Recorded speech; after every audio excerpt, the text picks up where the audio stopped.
Good morning. I saw y'all talking about the heat. There's a heat advisory here. And I'm like, why do I even do anything with myself? Because, I mean, it is like when you go out there for just an hour and start moving, you're like drenched. So it's like, I don't even, if y'all notice, I don't even really do anything to my hair anymore. I just slick it back because it is hot. It is so hot. Good morning.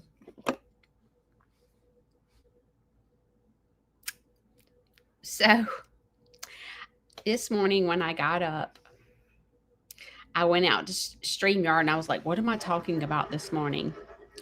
And I went out there and read what I was talking about. And I'm like, I can't talk about that. I have to talk about something else. So then I go out there to my StreamYard and I start editing, you know, what I'm going to talk about. And I guess I accidentally put my live for Thursday. And me and Chris were sitting here going, why is nobody here? And then we realized, well, Chris realized, Judy, you put your live for Thursday. So if you are having a hard time finding my live this morning, it's because I messed up. Today, we're going to talk about, can y'all hear my washing machine? Because it sound, I mean, my, washing machine. It's kind of loud. I don't know if y'all can hear it in the background. Maybe I should shut the door. If it gets on y'all's nerves, tell Chris and let him put it up here and I'll shut the door if it's really loud. All right. You know how in life,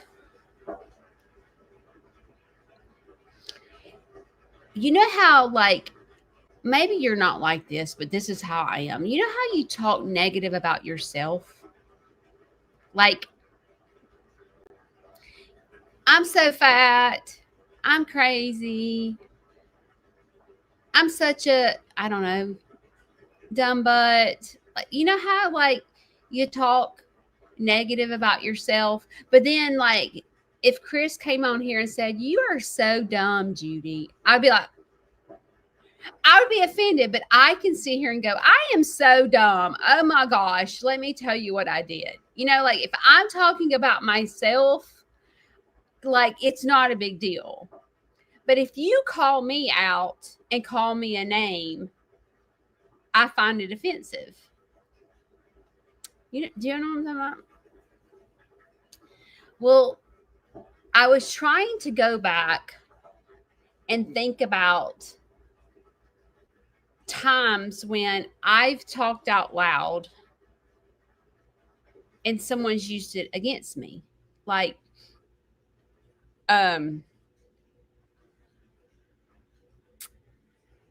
example, even other people. Like, and this may be too much information, but I'm very raw and true. But I remember I was in 7th grade and I started my period for the first time in 7th grade. And I remember coming home and I remember it was almost like a proud moment for my mother. Like, I don't know. I just remember her going, she said, because I was the only girl. And I remember her sitting my brothers down and going, listen, Judy started her period. She's going to be moody. Y'all be nice. When girls, and she like gave my brothers the talk about what happens with girls. Girls start their periods. That means, I just remember her like having the talk with all the kids. And it was like I was the center of attention that I had started. And I was like, I was embarrassed, And from then on, every time I was in a bad mood or I don't know if I was emotional because my mom had the talk with girls get emotional, they have cravings. Like she's trying to educate my brothers through this process. So then from then on, if I don't know, let's just say I was in a bad, are you on your period? My brothers would say that to me. Are you on your period? You're so moody.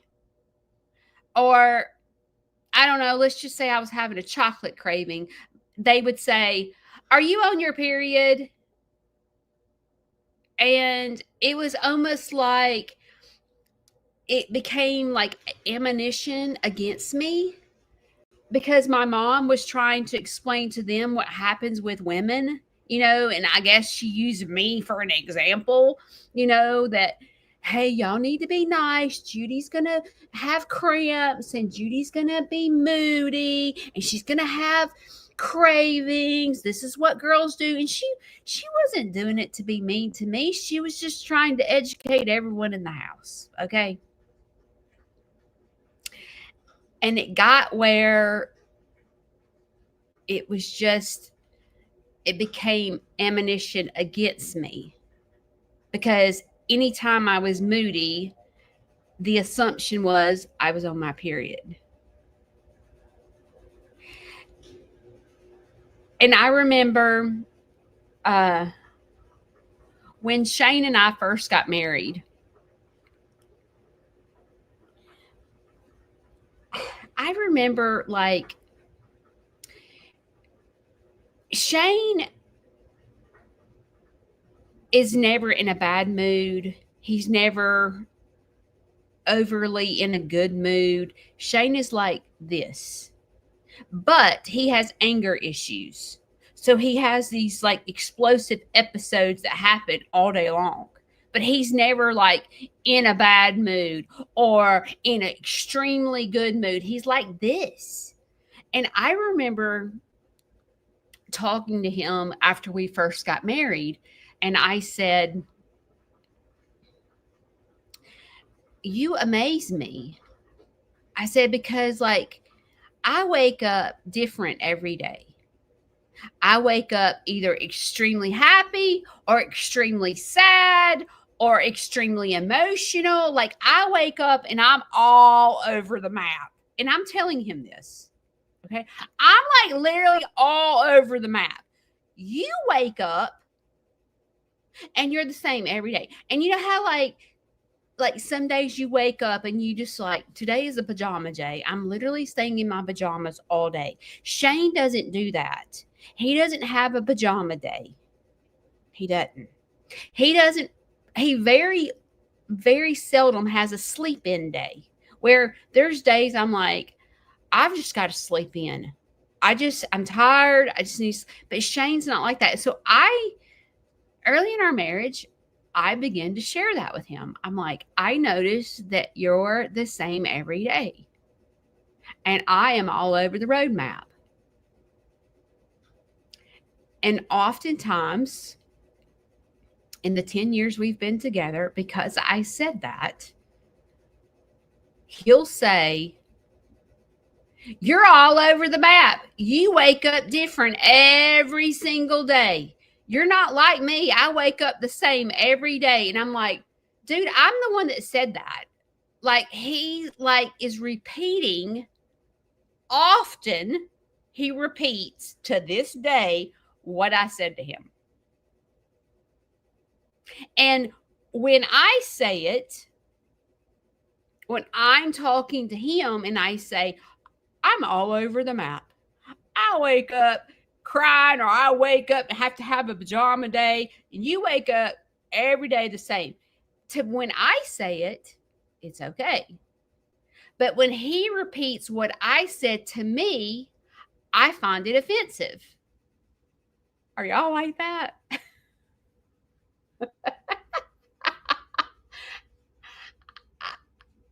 And he says it all the time.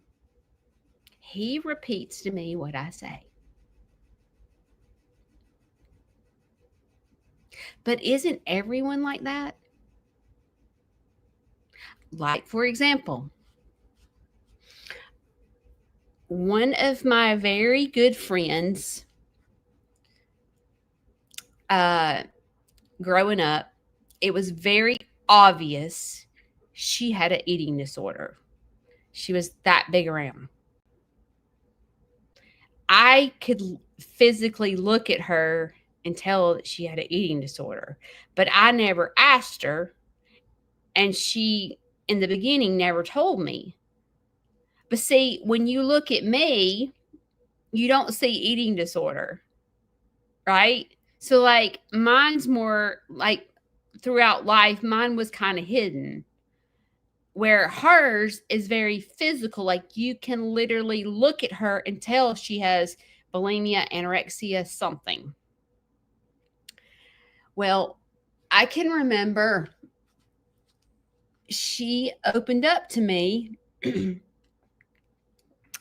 and she began to tell me what she did with her eating disorder.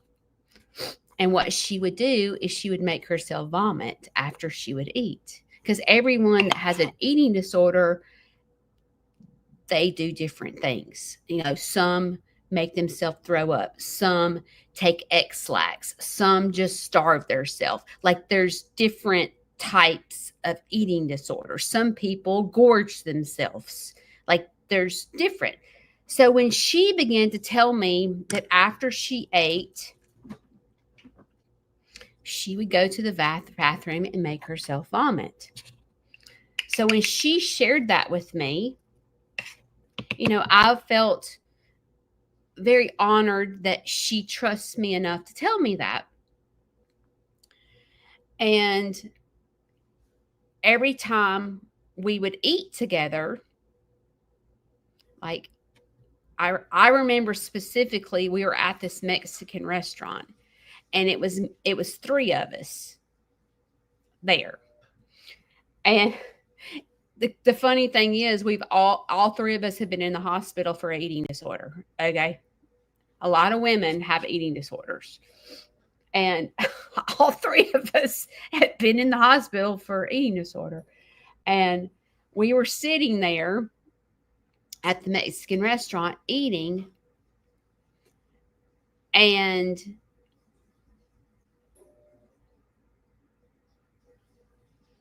she got up to go to the bathroom.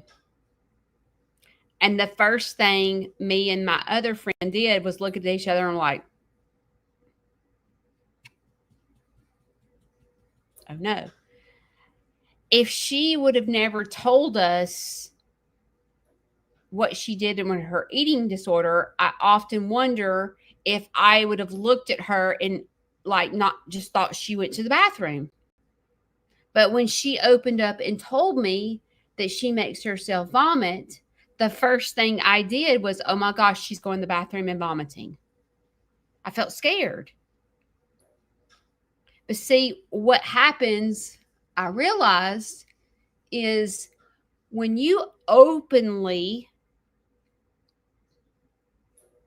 talk to some people, not all people, but when you openly talk to some people about your weaknesses or your problems, sometimes that's ammunition for someone else.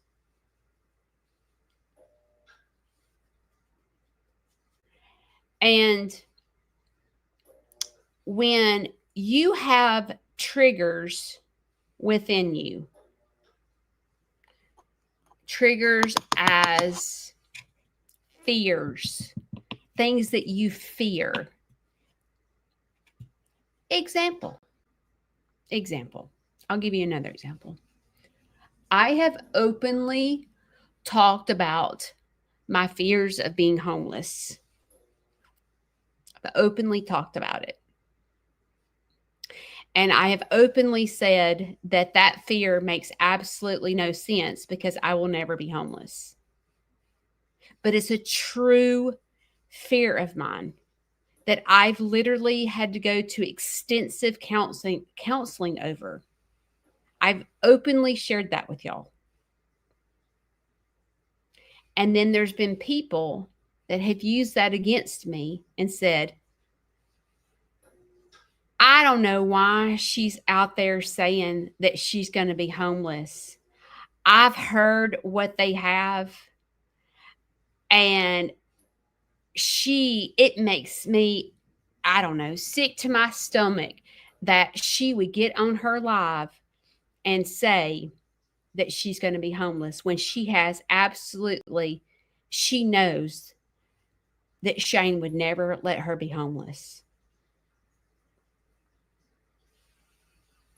And I'm thinking in my head, wow, they have no idea. If they got on the phone with my counselor,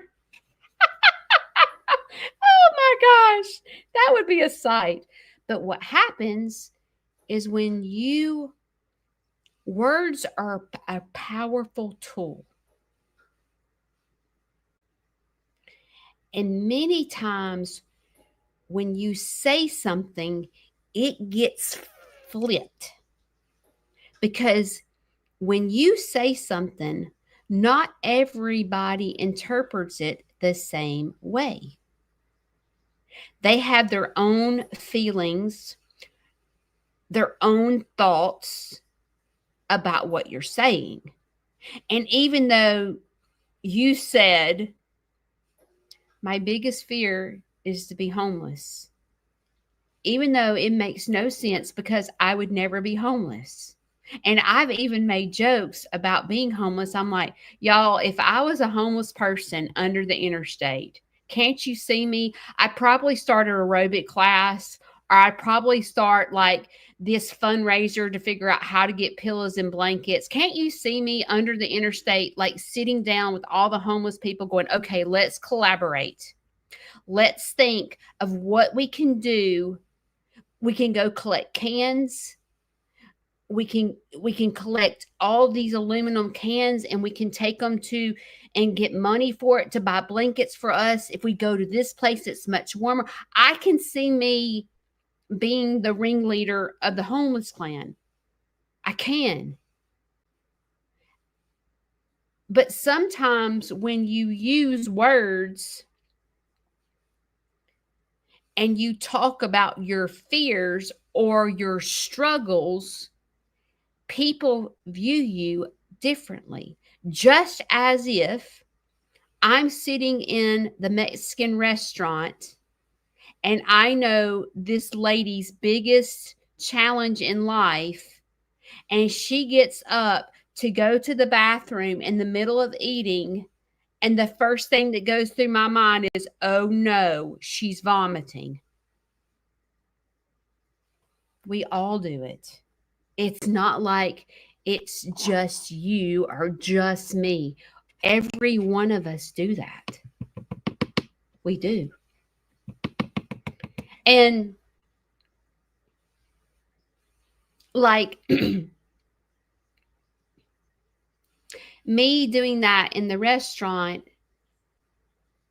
first of all, it's because I care.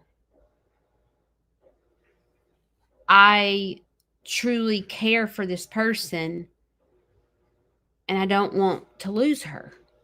So the fear of her being that way scares me.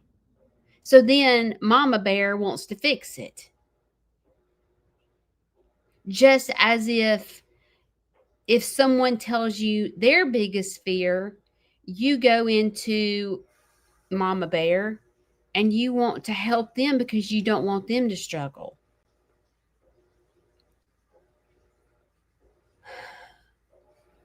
Words, again, are very powerful.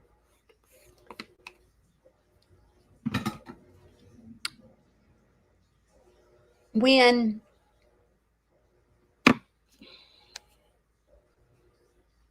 I wrote down some things where words get used against me. Um,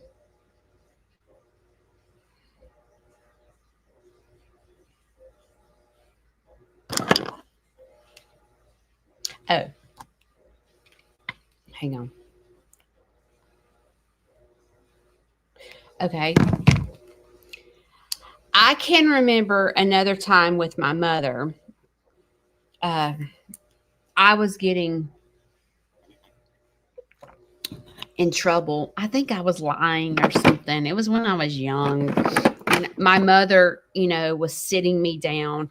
And if you had siblings, you probably understand what I'm talking about. But like, if mom's having the come to Jesus talk with Judy and she's in the living room, what are the other two brothers doing?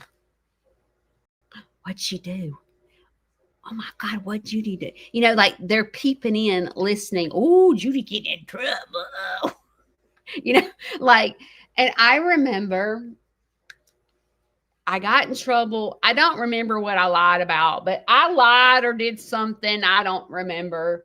And mom had me in the living room and having the come to Jesus talk with Judy about lying. And obviously, Greg and Bobby, my brothers, were like, is she going to get a spanking? Like, because that's what siblings do. If one of us get in trouble, we're like, what they do? Mom, tell me what she did. Like that's just kind of what you do. And I was getting the come to Jesus talk, and my mother used the words exaggeration.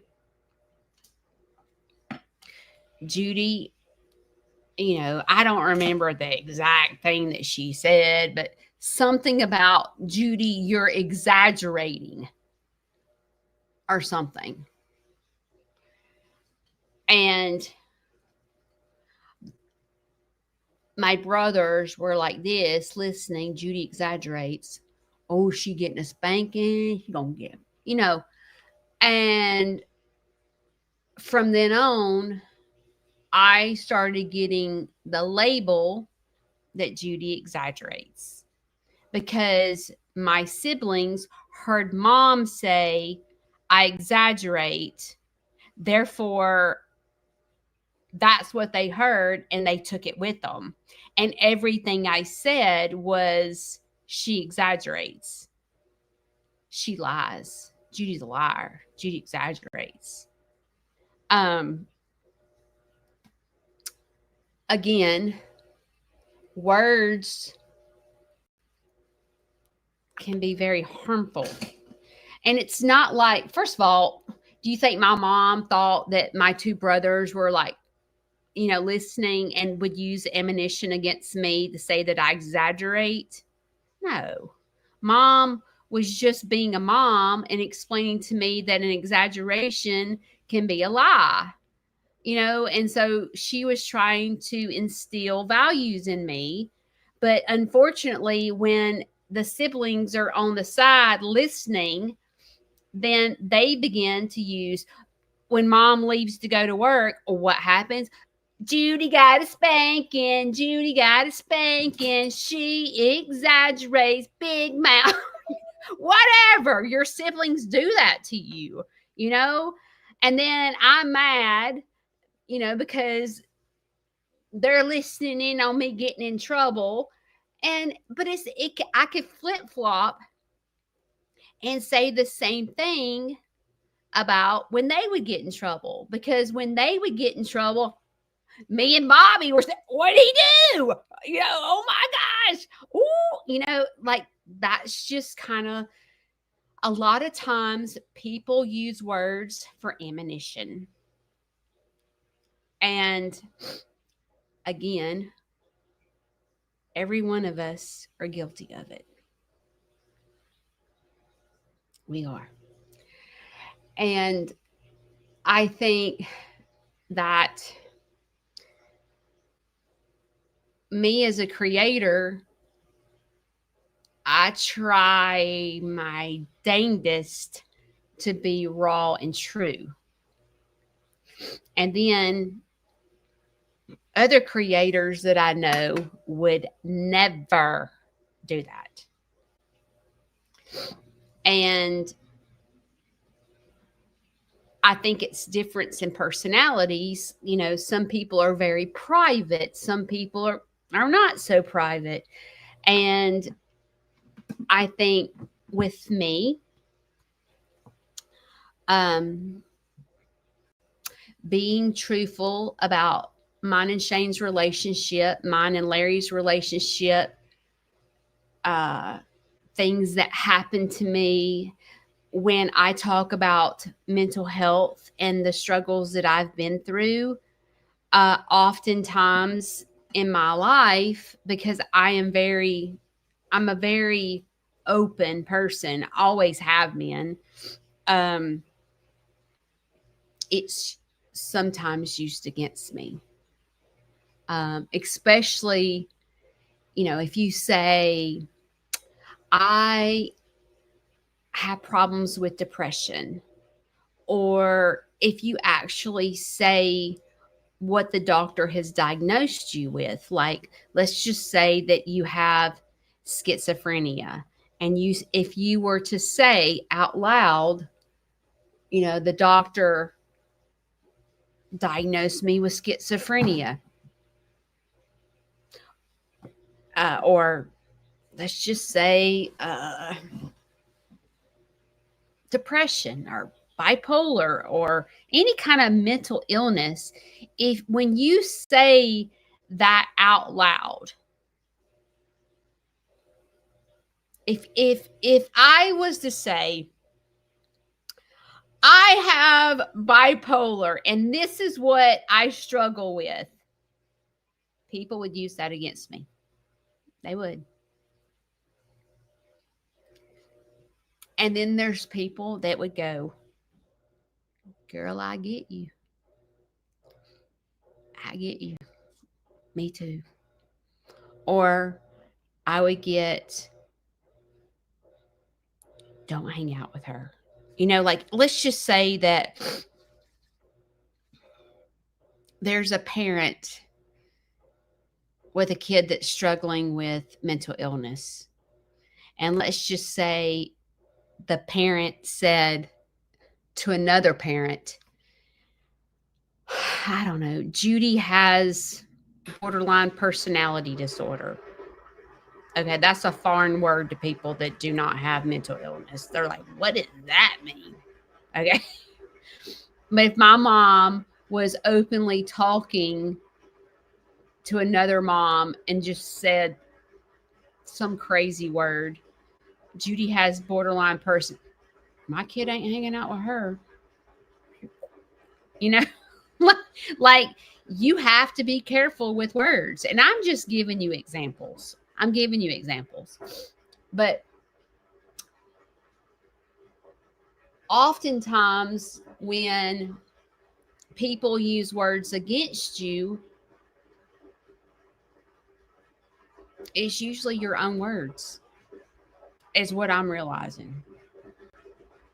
Like Shane saying, girl, you don't wake up the same every day. Wow, where'd he hear that from? where he didn't make that up in his head. He heard it from me. I said it. And a lot of times when we talk out of emotional mind, meaning we're talking about how we're feeling in that moment. That doesn't always mean it's a stamp and it's written in stone. Like, I'm going to give you another example. Let's say that you and your girlfriends go shopping. Okay. Let's say y'all go shopping and you spend a little too much money than you normally do. Okay. Like, you got in the moment and you bought yourself a pair of shoes, and I don't know, you bought your grandkids some shoes and you spent a little too much money. Okay. If you walk in the door to your spouse and you're like, man, I went nuts today. I went crazy. I spent too much money. And I just went crazy. You just triggered your spouse. I'm out here working 7 days a week, and she's just out blowing her money. She's just out blowing money like we're rich. you're triggering your spouse with the words that you're saying. And then the next time you go shopping, hey, how about not going nuts, blowing money? And you really didn't go nuts. You really didn't. I mean, you did probably spend more than you normally do, but it ain't like you went nuts where you spent so much money that you can't pay your power bill. Okay. You were speaking out of emotional mind. You went shopping with your girlfriends. You felt good. You had a lot of energy, and you come in and you're just being silly and you say the words, I just went nuts. And you just triggered the next person in the room to think that you actually went nuts. And now you can't pay your bills because the words that you said were, I went nuts. I just blew a bunch of money on the grandkids or whatever. Your words are powerful. And your words are going to trigger other people. Has it happened to you? Or is it just happening to me?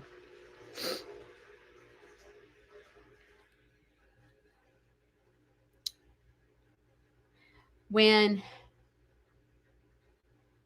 I did my video,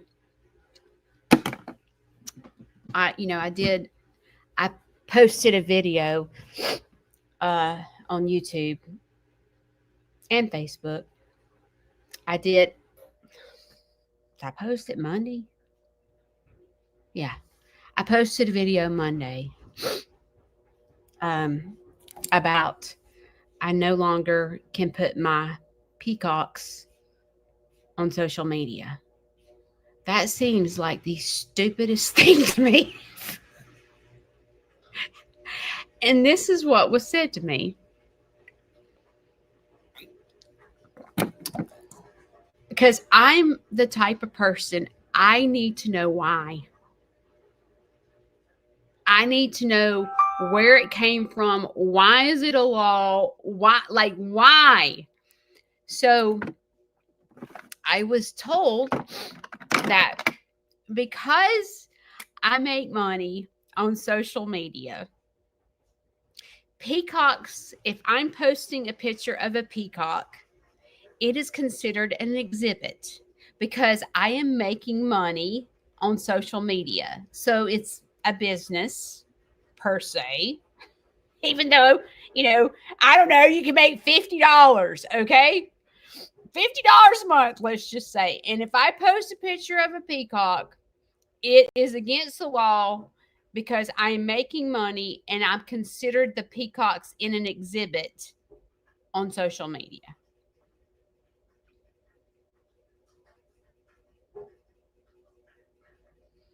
Okay.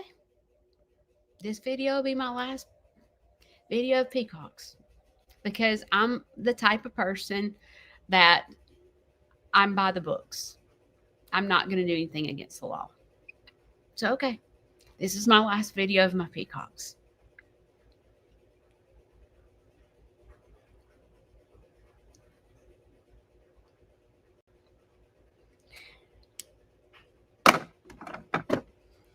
So,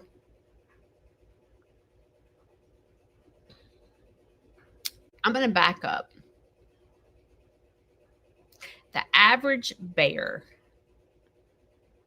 would never know that it's against the law for peacocks to be in an enclosure when you're open to the public. Do you think prior to me opening my mouth on social media that people were calling the USDA? No, because the average bear doesn't know USDA laws to know that that's even a law, okay? What happened was I said it on social media. So the words that they heard were that of my own. So then what ended up happening is my words were used against me. That's sad. But doesn't it happen every day? It happens every day. Every time you open your mouth and talk and the words come out of your mouth, someone is going to judge you. Someone is going to say something. The people that want to destroy you are going to use your words against you. So people calling the USDA, that was because of me. That was because of me. But let me explain the whole story. You're going to find a blessing in this. So listen up. I don't know how long. I'm going to say 6 months ago. I received a phone call from another petting zoo. Hey, Judy, you need to be careful. The USDA just came to my farm, and apparently it's against the law to have peacocks in an enclosure. What? Seriously? Being by the books, Judy, an honest person, the USDA did not call me. I called them. Call them on the phone, and I'm like, hey, I need to make sure that I'm doing guidelines. So what are the guidelines? Yes, Judy. I talked to multiple people. Yes, Judy, it is against the law to have peacocks in an enclosure and be open to the public. Well, we were in the midst of building the peacock enclosure. She was like, just move your peacock enclosure. Move it away from your petting zoo. I'm like, well, that's easier said than done. We already started building. So I closed my farm because I'm by the books. And she was like, well, you can get your USDA license. So I'm by the books. So then I realized all I have to do is put up shower curtains and close the peacock enclosure. So then I thought, I'll do that. So I began to put up shower curtains, close the peacock enclosure. But keep in mind, over the past couple of months, I can count on one hand how many tours I've had, and I've had no field trips. Okay.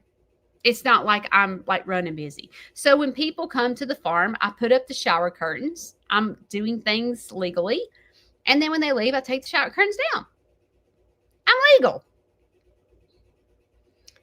Okay, so I'm doing everything right. And I call to confirm that I'm doing everything right. I'm doing everything right. I'm by the book person. I'm not going to do anything illegal. So then I tell people on social media, and they begin to use my words as ammunition to call the USDA and go, hey, did you know Sneeze Farmhouse is doing things against the law? So then they call me on the phone and they said, Judy, people are calling the USDA on you. Okay, what am I doing wrong? I'm putting up shower curtains. She said, you got to take your peacocks off your website and you cannot post them on social media anymore. Okay. Over the past 5 years as I've been live, what is the word that I use all the time? Pause. Pause. If you don't hear anything else that comes out of this chickie mama's mouth, I want you to embed in your brain the word pause. So let's back up a minute. When I called the USDA, she said, Judy, you're going to have to get rid of your peacocks. If I did not pause, I would have sold all my peacocks that day. But I paused. And I found another solution because I did not want to get rid of my peacocks. I said, all I have to do is put up shower curtains. But that day, if I did not pause, I would not have peacocks to this day. Okay, let's move forward. So then they call me, Judy, the USDA, people are calling the USDA. You cannot post any peacock pictures on social media. And I said, Okay, let me get this straight. Because I make money on social media, I can't post a picture of a peacock.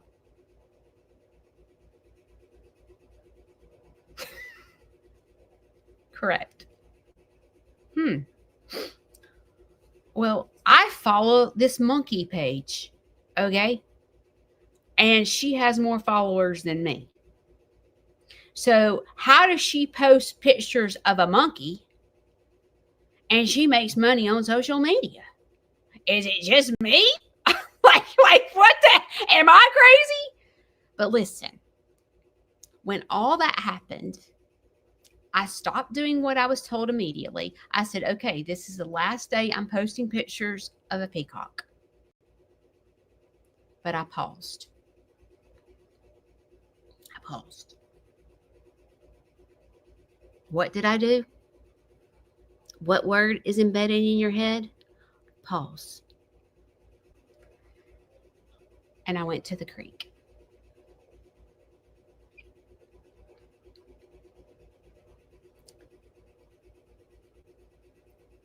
And I said, God, I need you.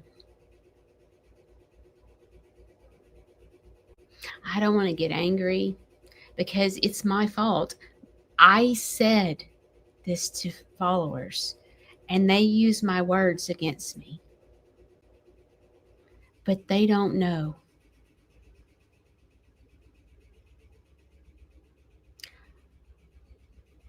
These people are lost. They need you.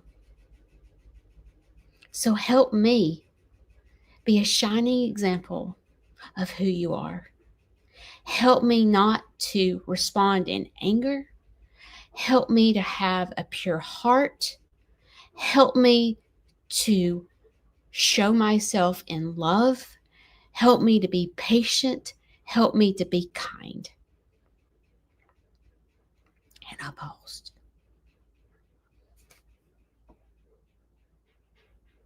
I paused.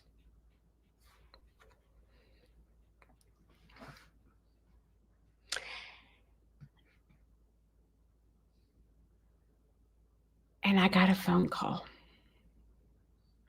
yesterday afternoon.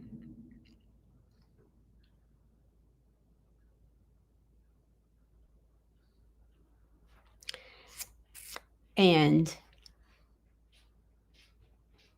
if I would have not have paused, I would have made rash decisions that was in emotional mind because I was being told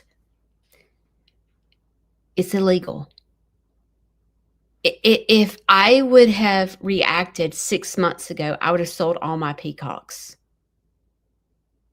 But I didn't. I paused. I went ahead and closed my farm, but I paused. And I sat still, seeking for guidance. I have the perfect answer. I'll close them with shower curtains. My words are used against me, and people call the USDA. I sit and pause and go to the creek, and then I get a phone call.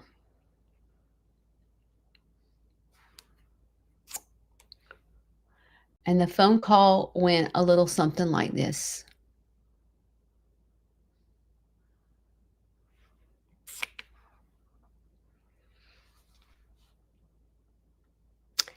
Judy, we have had a meeting in regards to Sneed's Farmhouse and how you're operating. Okay. And studying your website and studying what you do with Sneed's Farmhouse, we cannot find one thing that you're doing unlawfully.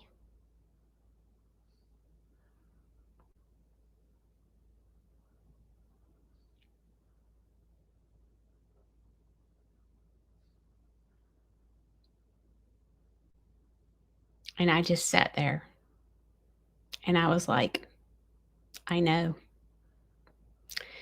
Because my peacocks are used for agriculture purposes, meaning I breed them, I sell their chicks, I sell their fertile eggs, I sell the peacock feathers. I educate every time I go into a library, the peacocks are in my book, and we talk about the peacocks roam to my neighbors for fun get togethers. I've taken a peachick into the library to educate kids on peacocks. And because my peacocks are used for agriculture purposes, all you jokers that called the USDA just did me a favor. Because now I had the free pass that I can post my peacocks on social media. I can video my peacocks. I can be open to the public. And I would have never known this if it wasn't for those people calling the USDA, because they would have never had a meeting in regards to Sneed's farmhouse. But the volume of people that was calling the USDA did me a favor, because it prompted the USDA to have a meeting in regards to my farm. Now tell me God ain't good.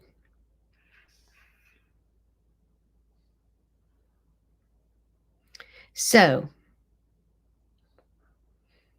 pausing was the right answer. Because if I would have reacted when it first happened, I would not have my peacocks. I would have been closed to the public if I would have kept my peacocks. But instead, I stood my ground.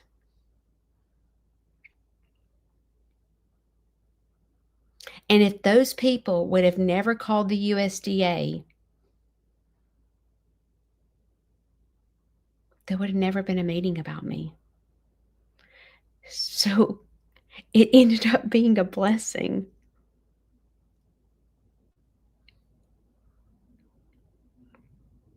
Tell me God ain't good. Tell me that God did not start this farm and is not all over my farm.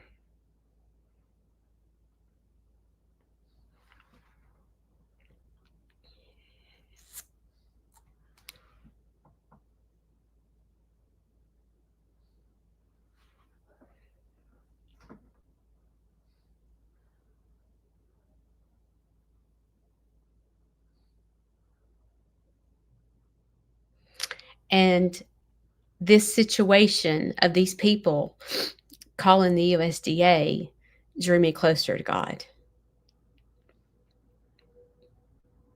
because it stopped me in my tracks. I went to the creek and I began to pray. I said, don't let me fire in anger. Let me fire in your love. Help me stand strong of what a Christian should be. Don't let me fire in anger. If I'm supposed to close, give me peace. If I'm supposed to get rid of my peacocks, give me peace. And he did. So today, my farm stands strong. There's nothing I'm doing unlawfully. And, you know, because I know that the people that called are watching me.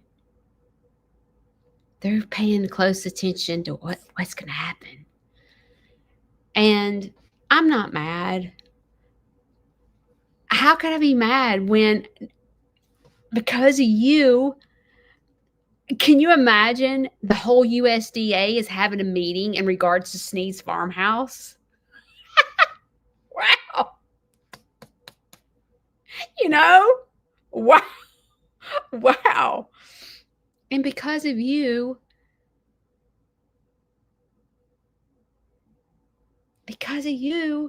calling, it prompted every bit of that. And a new law was set into place about using farm animals for agriculture.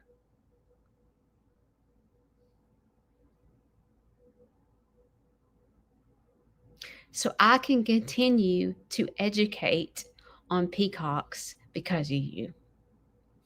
And I will tell you that that brings joy to my heart and to my eyes and to my face and to my just everything that's inside me.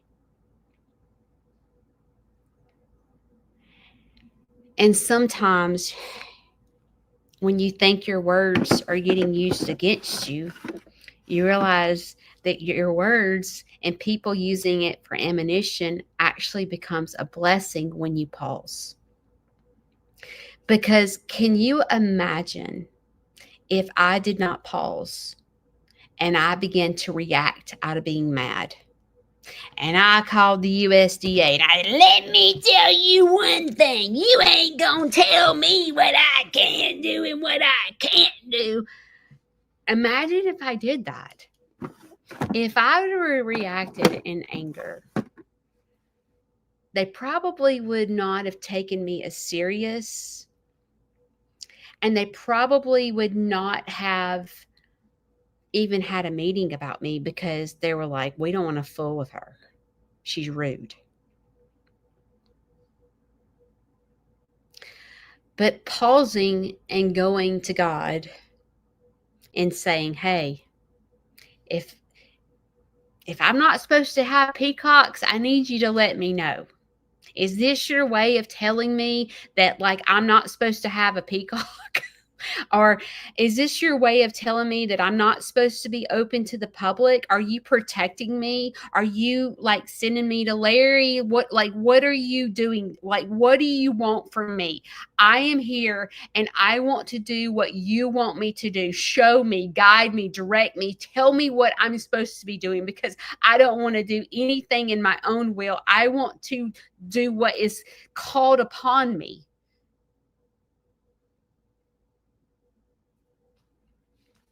Hey, Judy, I just want to let you know that we had a meeting in regards to Sneed's Farmhouse, and not one thing that we can find you're doing that is unlawful.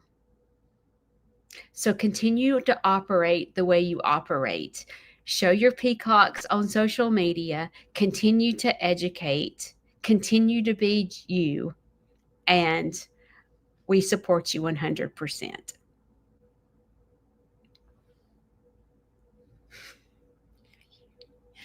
You are amazing. Amazing.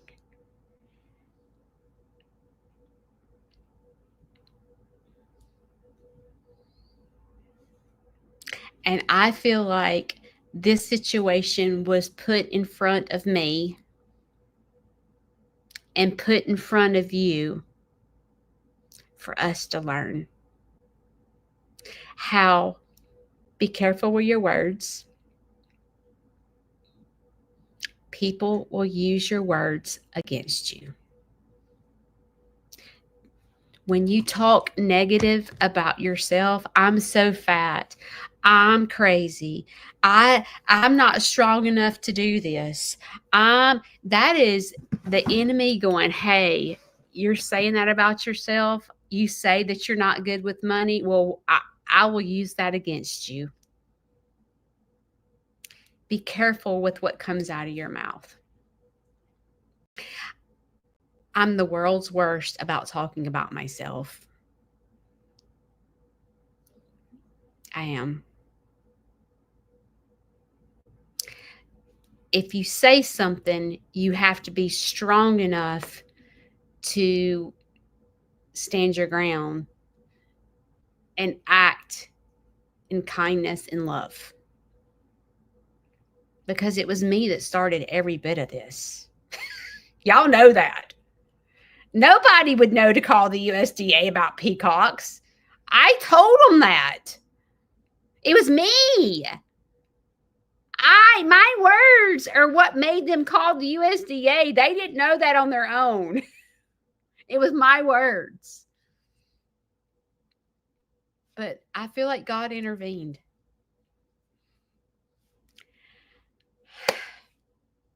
Today is Wednesday. The center is coming today. I'm still recovering.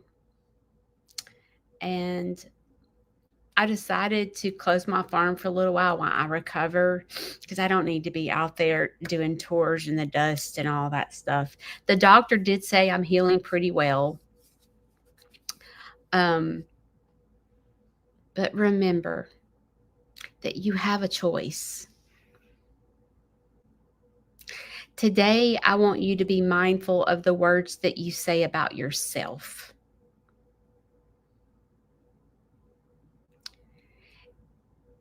If, Chris, I'm going to use you for an example. If Chris is standing in front of you and repeating to you what you say about yourself, would you be mad?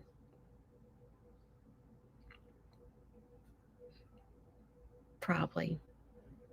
So don't say it about yourself.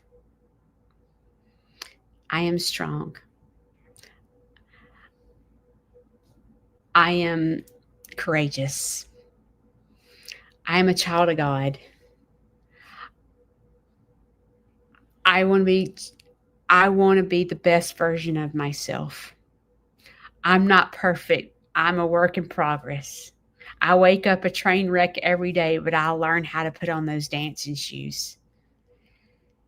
Words of affirmation, positive. That is dancing. Sitting it out is not pausing, letting people destroy you. That is sitting it out. That is not being the best version of yourself. If I would have reacted in anger, that is not who Judy is. I'm not like that. Being the best version of yourself is pausing and going, I need to pause. I need to sit here a minute and have a moment. That's where you find your blessings. If I would have reacted in anger, none of this would have happened. They would have not had a meeting, I don't believe.